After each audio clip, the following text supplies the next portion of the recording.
Na obisku.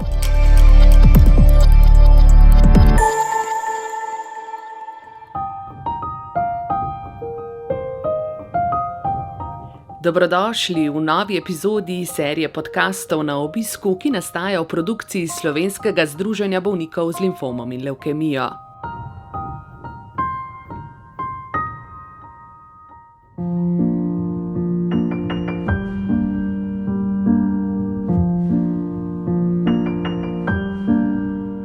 Vroče je in še bolj bo v naslednjih dneh, tako vsaj napovedujejo vremenoslovci. Upam, da ste v prijetnem hladu, nekje v senčici, da ste ustrezno hidrirani in da se počutite dobro. Boste pa kmalu verjetno tudi lačni, saj moja izkušnja je takšna, kadarkoli imam priložnost govoriti ali pa poslušati spoštovano klinično dietetičarko iz enote za klinično prehrano na Onkološkem inštitutu Ljubljana, Urško Jelenko.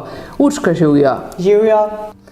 Urška Jelenko je tudi strokovna sodelavka spletne platforme posvetuj.se. Morda za tiste, ki je še ne poznajo, to je spletna platforma, kjer je bolnikov s krvnim rakom in njihovim svojcem vsak teden 2 termina po 45 minut na voljo za individualne in brezplačne spletne prehranske posvete. Urška Jelenko pa je tudi strokovna sodelavka programa celostne rehabilitacije za bolnike s krvnimi raki Skupaj na poti do zdravja, ki ga sofinancira Ministrstvo za zdravje. Urška je energična, gostobesedna korošica, ki išče in najde odgovore za svoje uporabnike in se jim vedno zelo osebno posveti, kar naši člani še posebej cenijo. Urška, tudi tebi je vroče, se mi zdi. Zadnje čase je kar, sicer zdaj zadnje dni še malo manj, pričakujemo pa še najhujše. Saj kakor pravijo meteorologi, da nas čaka še najhujše. Tako. Urška, zakaj nam je še bolj vroče, kadar pojemo kosilo ali pa kakšen obrok, posebej kaj slanega, pa če spijemo še kakšno alkoholno pijačo? S prehrano dobimo take velike molekule hranil in te molekule se v naših prebavilih razgrajujejo in pri vseh teh kemičnih reakcijah seveda se sprošča tudi toplota kot en stranski produkt, zato je tudi v bistvu nam posledično še bolj vroče, nekje teoretično naj bi se največ toplote spremenilo prav pri razgradnji beljakovinsko bogatih živil. Se pravi meso, kakšne stročnice, take reči? Ja, tako je. Imamo beljakovine živalskega izvora in rastlinskega. Živalskega izvora so meso, ribe, fermentirani mlečni izdelki, tudi tisti bolj trdi fermentirani mlečni izdelki, kot je skuta, sir, jajca, ribe. Zakaj pa nam je vroče, kadar pijemo? Vroče nam je predvsem takrat, kadar pijemo bolj mrzlo pijačo, ker seveda jo more potem naš organizem segreti in posledično se seveda tudi mi sami segrevamo, tako da v zelo vročih dneh je bolj primerna rahlo ohlajena tekočina, se pravi, če jo vzamemo iz hladilnika, ne pijemo neposredno, ampak pustimo nekje 15 minut na sobni temperaturi, da se nekoliko topli. Lahko pa pijemo seveda tudi bolj mlačne napitke sobne temperature. Tako kot midve zdaj tole vodo, tukaj na Vrazovem trgu, ki je bolj topla kot mrzla iz pipe. Tako. Vendarle nas vedno opozarjate, Urška, da pa piti je treba dovolj, da se je treba ustrezno hidrirati. Koliko je, kaj naj pijemo, na kakšen način, verjetno počasi. Tako. Zdaj vnos tekočine naj bo tam 1,5 litra do 2 litra na dan. Zdaj v praksi vidimo, da nekje okoli 60-65 kg težka bolnik potrebujejo sigurno okoli 1,5 litra tekočine. Pri 70-80 kg je potrebno pa kar že minimalno 2 litra tekočine. Seveda naredimo tudi bioimpedančno meritev telesne sestave, pogledamo laboratorij, da vidimo, če je bolnik dehidriran. V takem primeru ni več pomembno samo, koliko pijemo, ampak tudi kaj pijemo. Namreč, ko je enkrat že prisotna dehidracija, moramo v bistvu poleg tekočine v organizem vnašati tudi zadostne količine soli. Tako da pri zelo hudih dehidracijah, bodisi ki so posledica bodisi drisk ali kakšnih drugih prehranjevalnih težav, naprimer težav s požiranjem, in je bolnik zelo dehidriran, takrat tudi predpišemo na recept pitje oralne rehidracijske soli, ki vsebuje naprimer dovolj natrija, pa tudi drugih elektrolitov.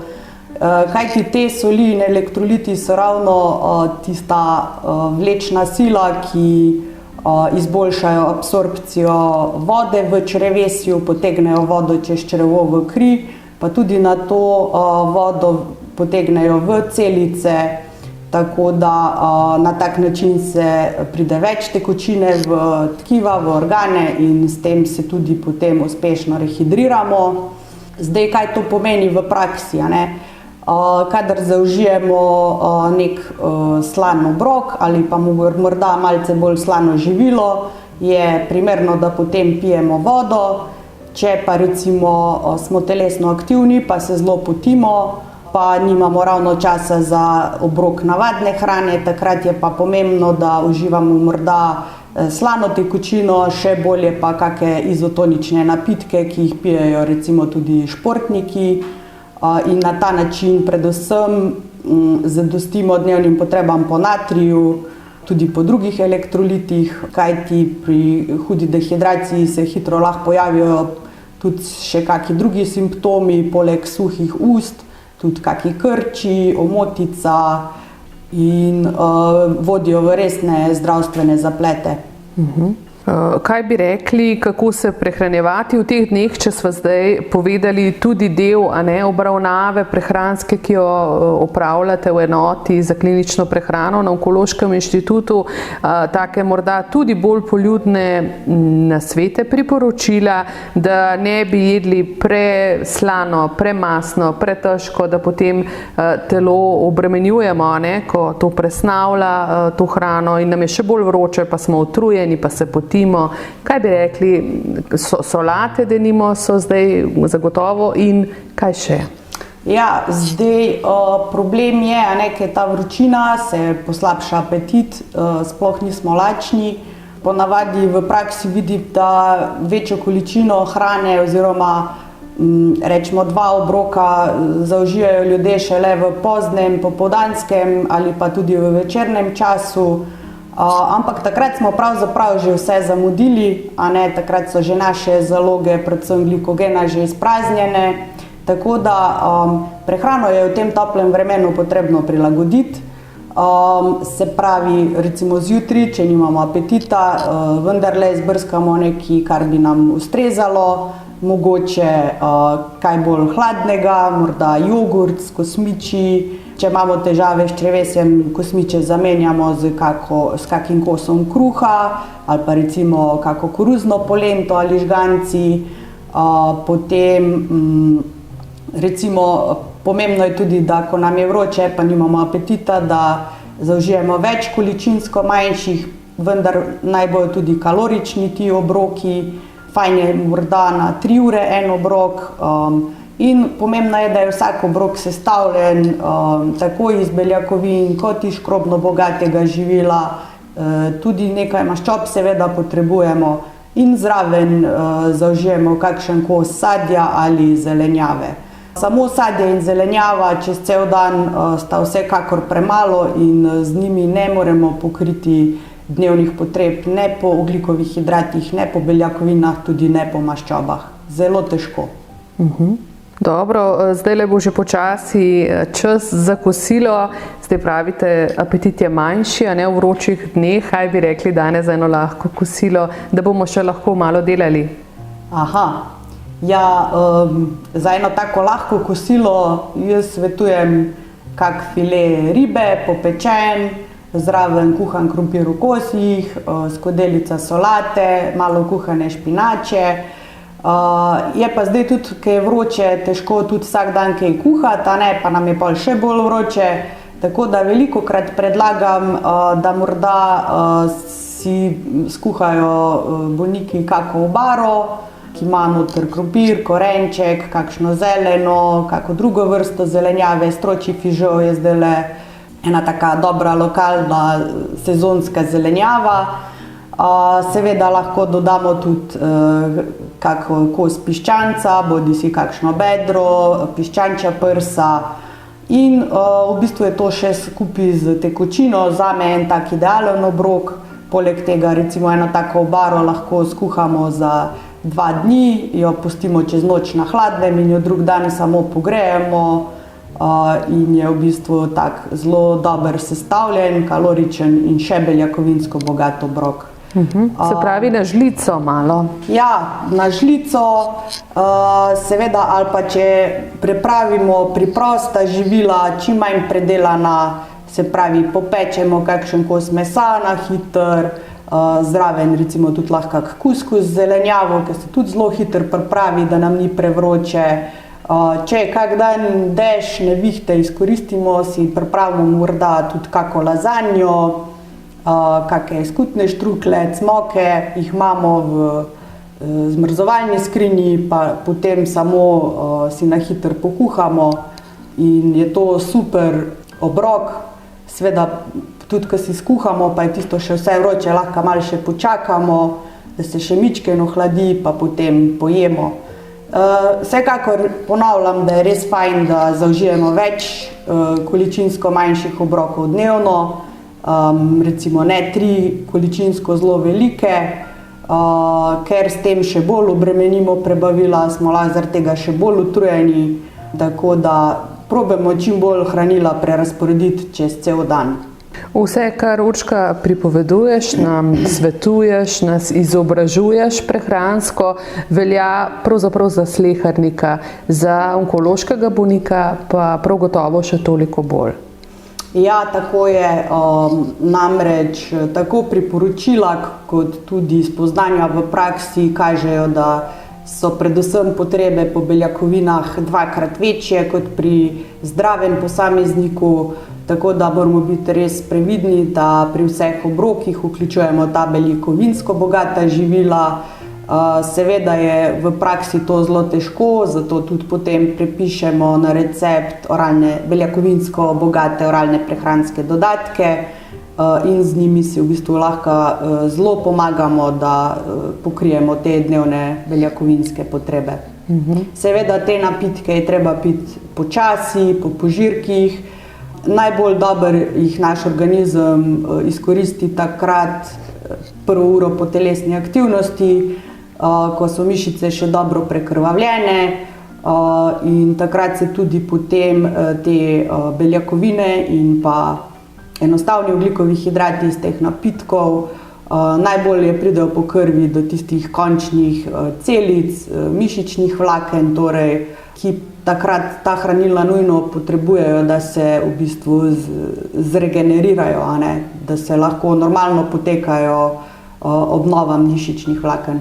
Ker bolezen onkološka pravzaprav, ko pride do hujšanja, ne toliko, da bi napadla salo, mišico želi, ne? Mišico zažira. Ja, tako je. Predvsem je tako, da če te potrebe po beljakovinah ne pokrivamo, si velikokrat organizem sposodi naše lastne beljakovine, in to so predvsem naše mišične, predvsem skeletne mišice, Posledica je seveda izguba telesne mase, ampak tudi, ko naredimo meritev telesne sestave, vidimo, da gre predvsem za izgubo mišične mase in pa vode. Zdaj, ko ima človek v mislih raka, bi storil sam vse za podporo imunskega sistema, pa bi dovajal neke prehranske dodatke, vse, kar to je popolnoma legitimno, pa hkrati verjetno je veliko stvari, ki so v prvi vrsti zelo komercialne, morda nedokazano učinkovite. Kako ti kot strokovnjakinja, kako ti grejo lasje po konci, ko spremljaš reklame za to in ono, pa veš, ne samo, da ne koristi, da lahko celo škodi bolniku z rakom? Ja, to se dogaja kar prevečkrat. Res je, ta menedžment prehranskih dodatkov je res zelo močen in ima velik vpliv. Naj pa poudarim, da vsekakor uživanje prehranskih dopolnil ni potrebno in da v praksi vedno upoštevamo, kadar se pojavijo neki simptomi, ki lahko to pomanjkanje določenih bodisi vitaminov, mineralov, elektrolitov že pričakujemo, da se to lahko pojavi. Seveda je tle potrebno imeti kar dobro znanja iz presnove. V tem primeru seveda najprej preverimo, koliko bolnik takšnih hranil prejme z navadno prehrano, preverimo, kakšni simptomi se pojavljajo in potem tudi preverimo laboratorijske nivoje teh posameznih komponent in na to šele, ko vidimo, da je nečesa v resnici premalo, predpišemo bolniku takšen dodatek na recept. Problem je tudi, ker dopolnila, ki so dostopna v raznoraznih trgovinah na spletu, pri teh dopolnilih je zelo vprašljivo, kakšna je dejanska absorpcija teh hranil čez črevo v kri. Največkrat se v bistvu sploh te komponente ne absorbirajo in se v bistvu kvečjemu izločijo z blatom. Če pa se že absorbirajo, je ta problem, da nimamo narejenih raziskav, kaj se z njimi dogaja, ko je nečesa lahko v neki celici preveč. Tako da recimo zelo popularno je uživanje C-vitamina. Vemo pa, da je tega C-vitamina lahko veliko preveč, namreč že z navadno prehrano dnevnim potrebam po C-vitaminu zelo hitro zadostimo in kadar tle zraven jemljemo potem še dopolnila, lahko pride do nastanka kakšnih ledvičnih kamnov recimo.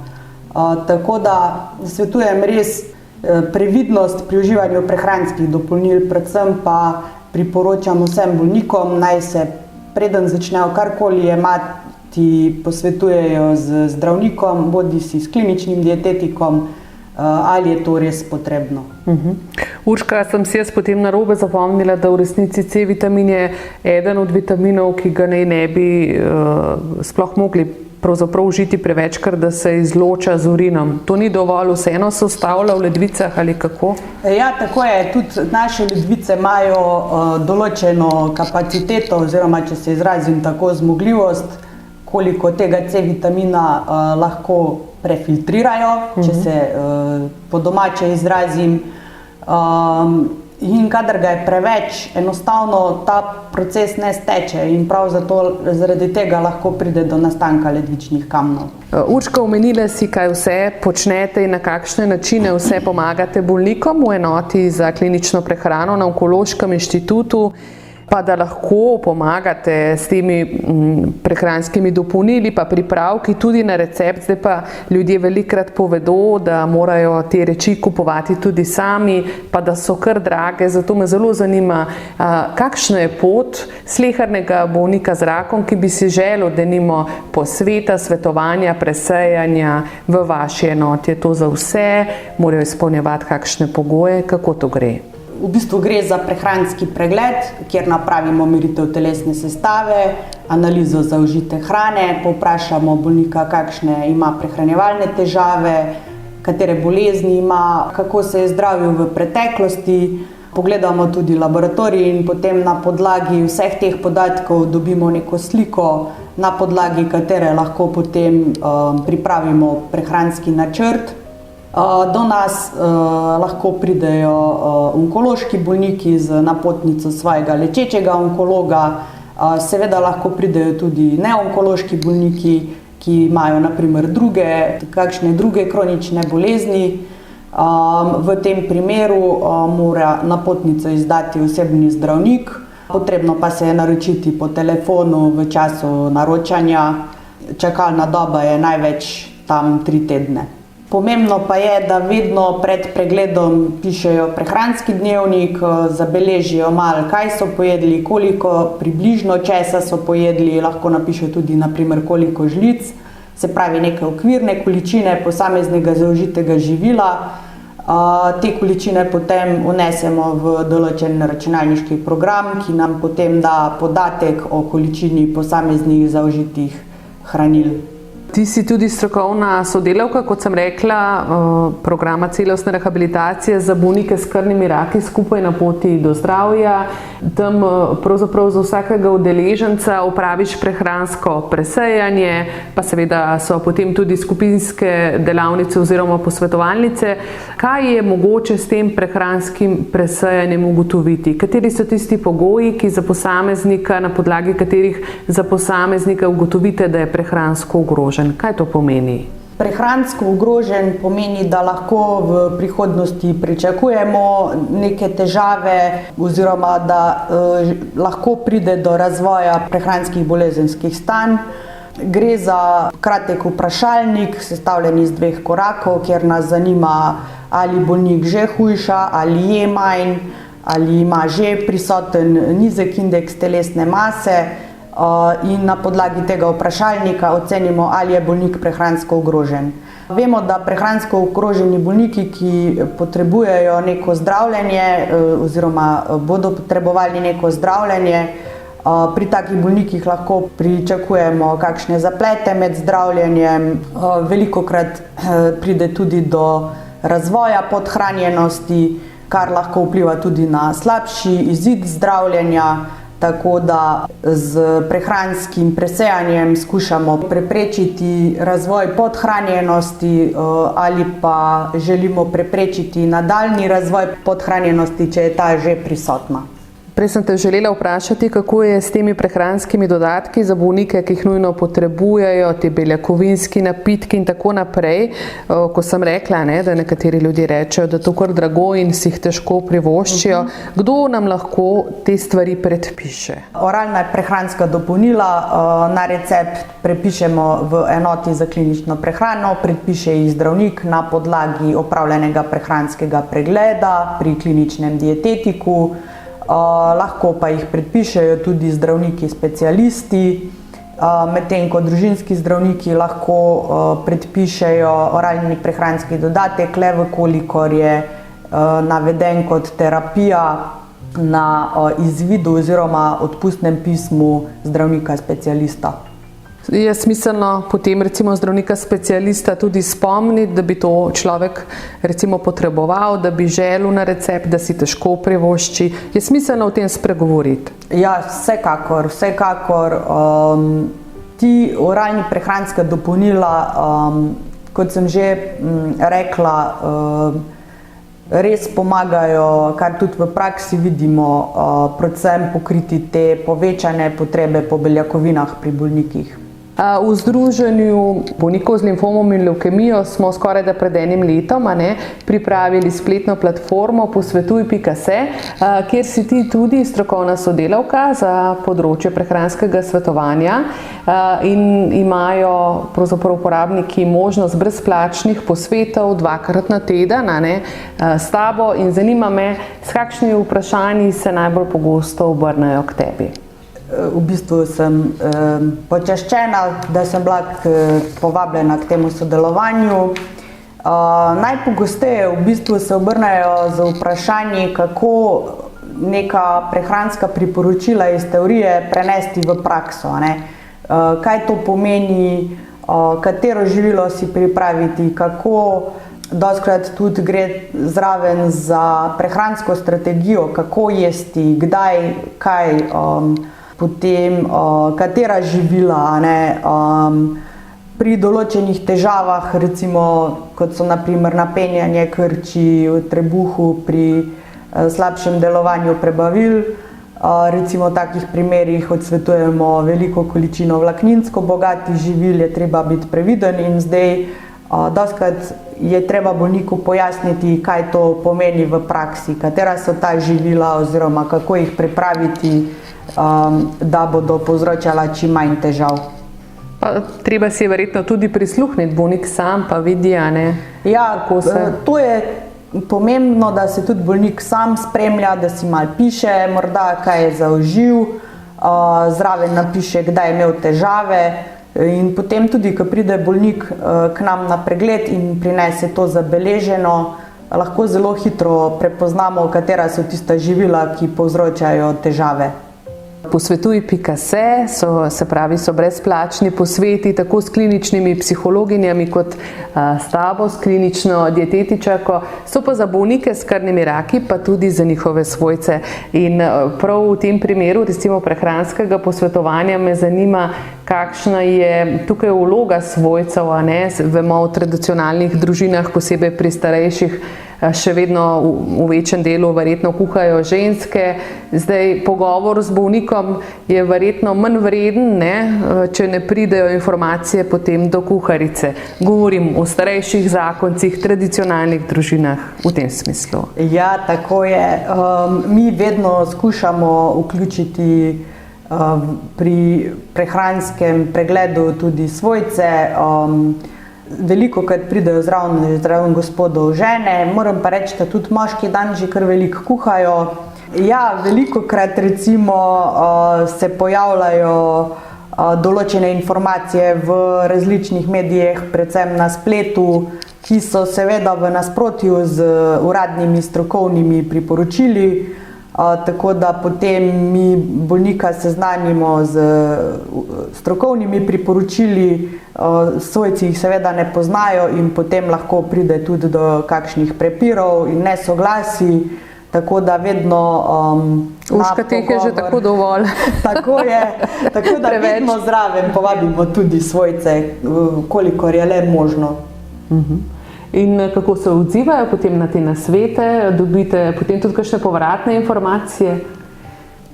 Seveda vedno potem naročimo tudi bolnika na kontrolni pregled, kajti potrebno je preveriti prehranski načrt, ki smo ga pri bolniku zastavili, ali smo uspešni, ali je manj težav, ali se je izguba telesne mase oziroma hujšanje ustavilo.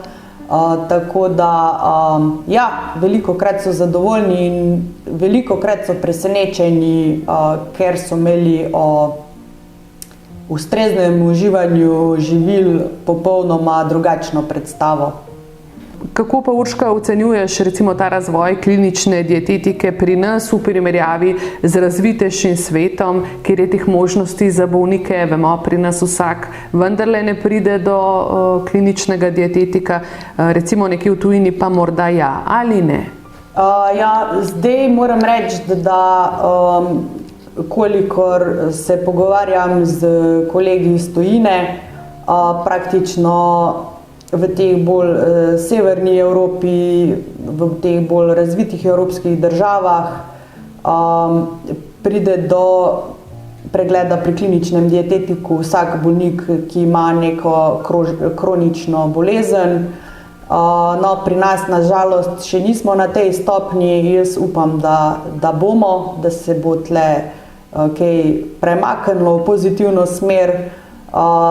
Dejansko bi rekla tako, da takoj, ko je diagnoza rak postavljena, oziroma takoj, ko pride do izgube telesne mase, potrebuje bolnik pregled pri kliničnem dietetiku.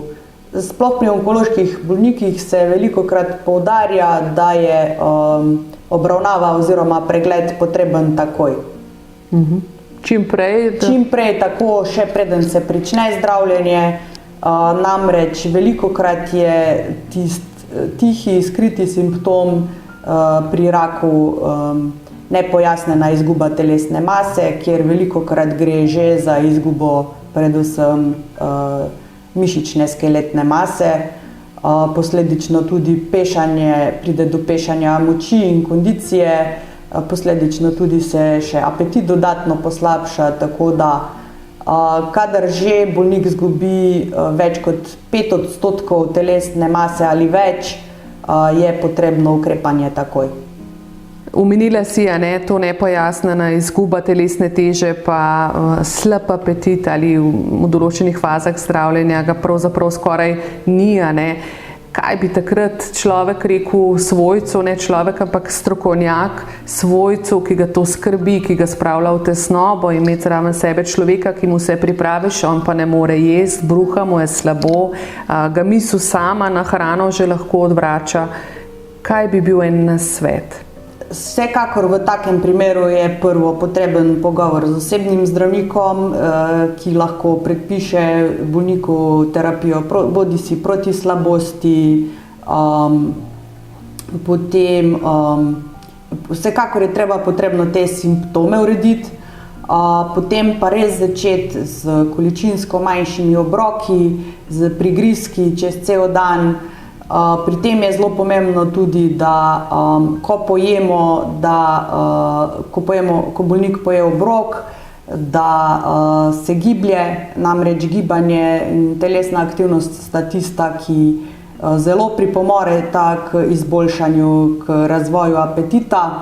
Namreč, ko se mi gibamo, pospešimo pretok krvi v mišicah, potem steče ta presnova nekoliko hitreje in tudi takrat se uglasi tista prava lakota.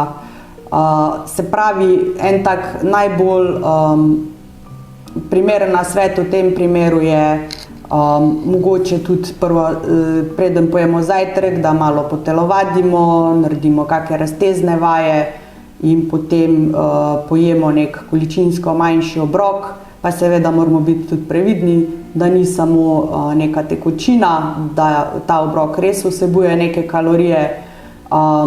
Pomembno je pa tudi žvečenje, tudi žvečenje trde hrane spodbuja delovanje prebavil. S tem, ko hrano žvečimo, spodbujamo preko možganov izločanje prebavnih sokov v prebavilih. Tako da, če je slab apetit, ni dobro, da pijemo zgolj tekočino, ampak da ob tekočini žvečimo tudi trdo hrano. Če treba tudi po žličkah, pa tisto, kar ima človek sicer najrajši, da vsaj nekaj pa dobi. Tako, tudi svojcem bi priporočila čim bolj pozitivno spodbudo, predvsem recimo, da grejo z svojim svojcem morda na sprehod, da skupaj potelovadijo, potem da se usedejo skupaj za mizo, potem mogoče kak pogovor, včasih tudi pomaga, da se med tem, ko jemo, kaj pogledamo, pogovorimo, ali pa morda, da včasih tudi rečem, če kdo ima slab apetit, mogoče naj zraven križanke rešuje, da malo si misli zamoti.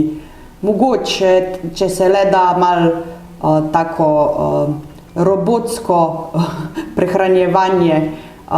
Vsekakor pa to še naj poudarim, da obrok ne sme biti prevelik, ker že včasih samo pogled na krožnik, ki je poln hrane, lahko pri bolniku povzroča odpor.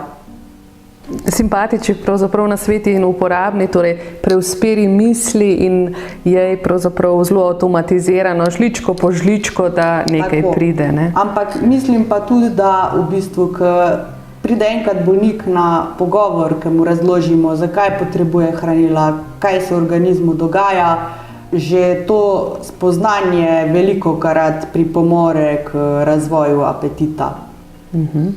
Rekla si, usedite se skupaj za mizo, se poglejte, se pogovorite, pa potem je seveda vse prijetneje in tudi lažje, če so s tem težave. Prehranjevanje je sploh en tak ritual, ne? Po eni strani zapolnjujemo čisto fiziološke potrebe, po drugi strani pa tudi psihološko nas pravzaprav polni, veseli, združuje. Ja, tako je, se strinjam. Predvsem je pomembno, da ko se prehranjujemo, da skušamo tudi v prehrani uživati, da si pripravimo mogoče kakšno jed, ki nas spomni na otroštvo, na naše babice, o tem, kaj predebatiramo, kako je bilo včasih. Pa seveda je pomembno, da dobro prežvečimo hrano, počasi jemo, pričaramo si čim boljše vzdušje. Pa zdaj, ko je bolj toplo vreme, je tudi fajn, da si izberemo, če se le da nek bolj hladen prostor, ali pa vsaj, ko skuhamo obrok, da ga malo prezračimo, da ne jemo v nekem vročem prostoru. Tako. Urška, vedno, ko pomislim na te, no, se spomnim vedno, da rečeš, zjutraj se je treba fajn najest. Zakaj je prav zjutraj in kaj je bil tvoj današnji zajtrk? Ja, jaz pravim, da je zajtrk najpomembnejši obrok dneva. Zakaj? Zato, ker vsak hranila, ki jih bomo zaužili za zajtrk in bomo potem čez dan aktivni, bomo delali, bomo tudi pametno izkoristili oziroma naše telo jih bo pametno izkoristilo. Tako da jaz pravim, da za zajtrk si lahko privoščimo vse. Strinjam se s pregovorom, zjutraj je kot kralj, opoldne kot navaden meščan in zvečer kot berač. Tako da zajtrk je zame res najpomembnejši obrok dneva. Moram reči, da tudi sodelavci, če sem kdaj kaj sitna, rečejo pet pa pojej neki, a ne, že točno vejo, da si morda kak zajtrk preskočila. Ja, sama vsekakor zjutraj redno zajtrkujem, največkrat tudi zato, ker potem, ko delamo, pa je gneča, pa gužva. Če zajtrk preskočimo, smo velikokrat zelo lačni, posledično še težje prenašamo stres. Tako da sama največkrat za zajtrk pojem nekaj, kar me nasiti, pa je kalorično, pa seveda mora biti tudi dobro. Tako da najraje imam albuminsko skuto, kos črnega kruha in zraven malo marmelade. Pa seveda pol ure po zajtrku ena dobra, nepremočna kava. Omenila si sodelavce, vem, da vaš kolektiv je verjetno eden redkejših, v katerem ne velja, da je Kovačeva kobila bosa, a ne, ta pregovor. Ja, ker vi pa skupaj pojeste v tej vaši enoti za prehrano, si pripravite skupaj hrano. Skratka, ste zelo pozorni na to, o čemer učite nas vse ostale. Ja, res je. Ponavadi vse, kar vemo, da je dobro v teoriji, enostavno prenašamo tudi v prakso. Vkolikor lahko, pa vkolikor nam zdaj ti covidni ukrepi dovoljujejo, se le občasno pa usedemo skupaj in skušamo pojesti vsaj malico. Dobro je tudi to, ker si vsak prinese kaj svojega in potem še dobimo ideje drug od drugega, kaj bi si skuhali, kaj bi si pripravili. Vsekakor pa, kolikor vem, redno zajtrkujejo čisto vsi sodelavci. Zdaj sem se spomnila še na našo spoštovano profesorico Ireno Preložnik-Zupan. Ona pravi, da že več kot 10 let si vedno malico pripravi doma, si jo prinese v službo, pravi, da za to ne rabi nobenega posebnega časa, da to je 1, 2, 3 in da vse, kar si prinese s seboj in si pripravi doma, je boljše kot nekaj, kar bi jedla v menzi, si kupila v avtomatu s prehrano. Da je zelo pomembno, no, da si te reči prištimamo že doma, tudi za službo. Ja, tako je. V bistvu tega se moramo sam navaditi. Ko smo enkrat navajeni, si z lahkoto že pripravimo obrok večer prej ali pa zjutraj, preden gremo v službo. V bistvu ni treba nič komplicirati, kak kos kruha, rezine sira, kos sadja, oziroma pač pomislimo, kaj bi nam ustrezalo, kaj se nam tisti dan lušta. Urška, čas dopustov je, praviš, treba je športati, vem, da ti zelo rada s soprogom, tudi sta veliko dejavna, aktivna, posebej na dopustu, da rada veslata, kam gresta letos in katere kulinarične dobrote si bosta privoščila na dopustu? Ja, zagotovo se bom odpravila na morje. Morda letos veslanje ne bo toliko prišlo v poštev, sigurno pa plavanje, pa tudi tek. Dokler ne gremo na morje, pa kakšna hoja v hribe. Največkrat, ko sem na dopustu, skušam uživati bolj lokalno jedi, poskušam kako novo lokalno jed, ali pa kakšna živila, bodi si kako posebno sadje, zelenjavo, kakšne posebne sire.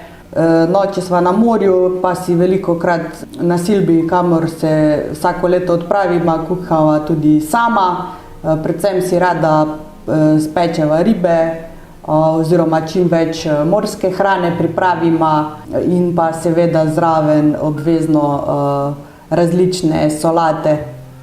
Solate je zdaj veliko je zdaj pravzaprav zelenjave z vrta, na srečo je kar veliko vrtov, smo kar vrtičkarji, to bo še toliko bolj pomembno, tudi v prihodnjih mesecih pravijo, kar velika draginja, da bo, a ne. Pa po drugi strani spet slišimo, da zdrava živila so pa predraga, da so težko dostopna. Pa na tretji strani vas strokovnjake, ki nam poveste, da kar je zdravo, sploh ni nujno drago, da so kakšna živila lahko zelo dostopna, pa so bolj zdrava kot nekaj, kar nam kot zdravje prodajajo. Ja, tako je. Naprimer, če pogledamo predelane mesne izdelke, imajo precej visoko ceno, razne salame, klobase, paštete. In če pogledamo, kakšna je dejanska vsebnost teh hranil v teh živilih, vidimo, da pogosto ne vsebujejo veliko beljakovin, da gre potem bolj za predelane ostanke maščob. Tako da na koncu, če uporabimo malo našo ekonomsko žilico, recimo za neko živilo, naprimer pašteto, moramo pojesti kar nekaj paštet, da zaužijemo toliko beljakovin, naprimer, kot jih dobimo z zaužitjem 2 jajc ali pa nekaj rezin sira. Pa ti kaše, ne, tradicionalne slovenske, recimo ajdova, pa proso, tako, to vse pravite vedno znova, kako je pravzaprav za nas dobro, ne? Tako, vsekakor smo malo že morda tudi pozabili na tako preprosta kmečka živila oziroma jedila, proseno kašo, ajdove žgance, koruzne žgance, predvsem te kaše, ki vsebujejo prav tako veliko beljakovin in se jih da v bistvu pripraviti na različne okusne načine. Hvala lepa za te bogate informacije, tako praktične, uporabne. Želim maksimalno sproščujoč dopust, pa potem uspešno delo naprej. Najlepša hvala, tudi vam želim veliko uspeha še naprej.